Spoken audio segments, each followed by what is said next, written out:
Al llarg de la història, l'energia sempre ha sigut sinònim de desenvolupament.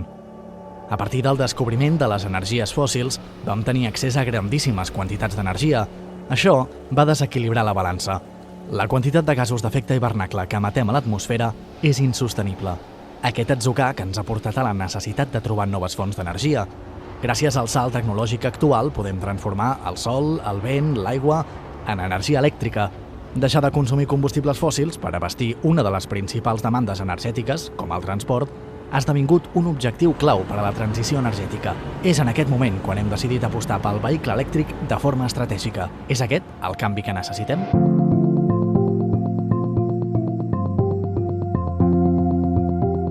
És tota la xarxa de punts de recàrrega que estan disponibles per a les persones per la seva mobilitat en vehicle elèctric. El principal endoll, el principal punt de recàrrega ha de ser a la casa teva, que aquí és on podrem carregar a les nits, a una tarifa molt ajustada i amb molta comoditat, perquè és arribar a casa, ficar el vehicle a carregar i l'endemà al matí ja el tens carregat. Es complementa amb una xarxa pública o privada que està arreu del territori. Aquesta xarxa de punts de recàrrega pot estar a benzineres, pot estar en punts del municipi on l'Ajuntament o empreses privades han activat aquests punts de recàrrega, o pot ser un centre comercial o un cinema o a la feina, per exemple.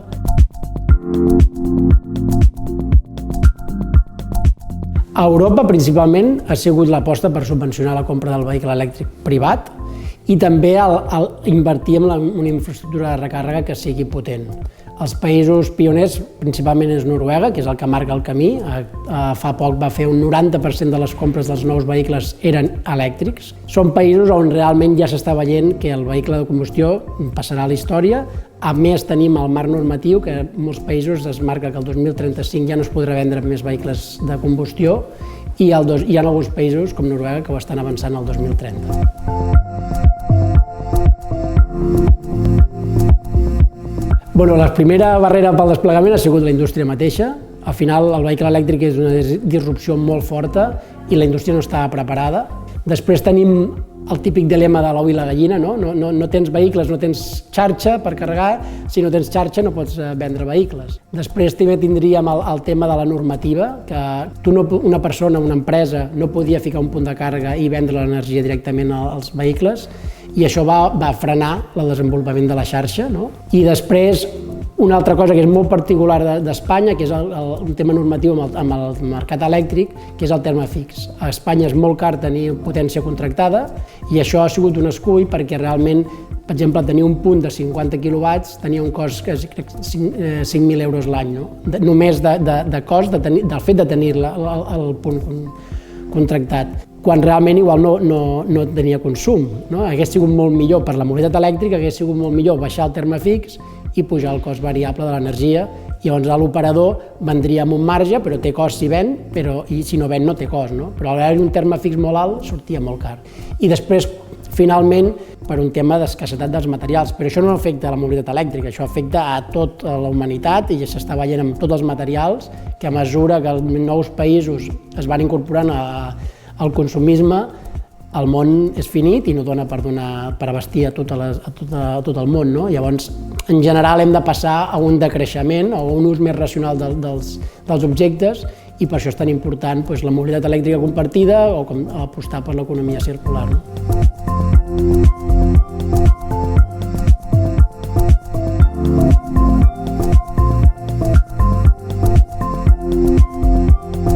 La primera d'elles és la infraestructura de recàrrega vinculada, també coneguda com lenta.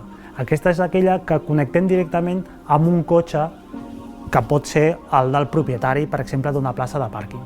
Vol dir que en aquell carregador, normalment li diem wallbox per acabar contra una paret, damunt podríem veure la placa de la matrícula del cotxe.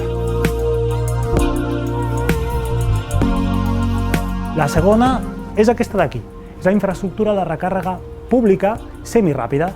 És aquella que trobarem en moltes ciutats, centres de ciutats, zones esportives, segurament prop de restaurants, llocs on necessites carregar de 2 a 4 hores. Aquesta infraestructura de recàrrega és molt sòlida, és antivandàlica, però no aporta la velocitat i la potència d'una infraestructura de recàrrega ràpida. Això és un carregador públic semiràpid. que bàsicament, de cara en fora, es divideix en dues parts principals i simètriques, la del connector A i la del connector B. I a dintre el que trobarem és la zona d'entrada de l'energia, l'escomesa del carregador, una zona de proteccions diferenciades en la part de proteccions diferencials i magnetotèrmiques i la zona de control i mesura, composada de contactors i mesuradors de l'energia. Per altra banda, tenim l'electrònica, on, per exemple, trobem el mòdem de connexió a l'exterior.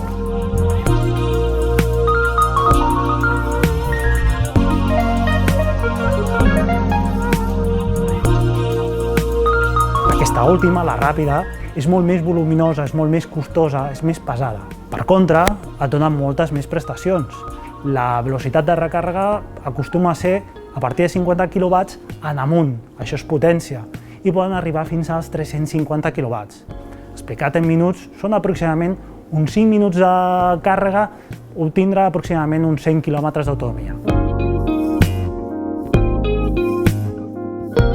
El primer esquema i més fàcil, molts de vosaltres l'haureu sentit, és simplement estirar un cable de la sortida del comptador de la nostra vivenda. Aquesta instal·lació és senzilla, moltes vegades molt fàcil, sobretot si la vivenda és una unifamiliar o una adossat. Però té un problema, que si molts veïns, sobretot amb una comunitat de veïns, amb un pàrquing, comencen a fer aquest tipus d'instal·lacions, ràpidament tindrem molts cables creuant el pàrquing.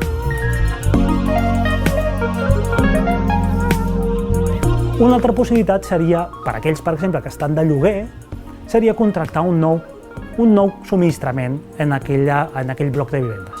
Això obligaria simplement a instal·lar un nou comptador.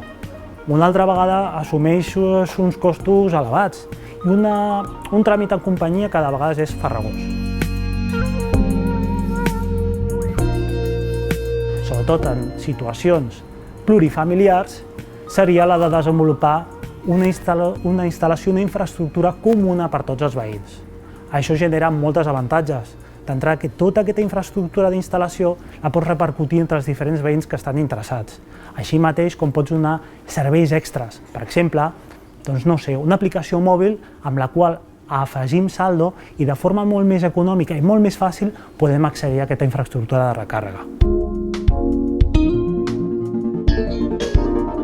Al final, el que s'està veient és que passem de la propietat privada a un fer servir des de l'ús. No ho compres, sinó que ho llogues. El primer pas ha sigut que molta gent ha passat de comprar a fer rènting. Després ara estem veient que hi ha molta gent que està fent rèntings de 2 i 4 anys. Això ara està canviant a subscripció, que ja no és 2 o 4 anys, sinó que és un mes o 2, i al final el que acabarem anant a una transició que serà pagament per ús. Això té molts avantatges des d'un punt de vista d'eficiència i de visió d'economia circular, és perquè el fabricant o l'operador d'aquest vehicle està interessat que aquest vehicle duri el màxim de temps, tingui el mínim manteniment i tingui la màxima durabilitat. I llavors és una visió que va molt en línia de la tendència del món, en vez de fer produir i consumir i tirar, sinó produir, llogar i allargar-li la vida i amb menys vehicles donar servei a més gent. Tenim que a les nits i en els moments que l'energia sigui econòmica, o que hi hagi un excés d'energia, els vehicles elèctrics aprofitaran per carregar, i en els moments del dia on l'energia sigui cara, perquè hi ha molt de consum o perquè hi ha poca generació i s'ha de fer amb gas, aquí els vehicles elèctrics podran deixar de carregar o podran passar energia a la xarxa, amb la qual són uns agregadors de demanda genials per equilibrar consum i demanda. I el futur serà una hibridació. Al final la gent carregarà, la majoria de gent tindrà un aparcament on carregarà cada dia el seu vehicle i quan sigui puntualment que necessiti carregar en ruta, ho farà en ruta a uns preus més elevats, però podrà carregar i la infraestructura cada cop és més completa i cada cop és més fàcil carregar en ruta.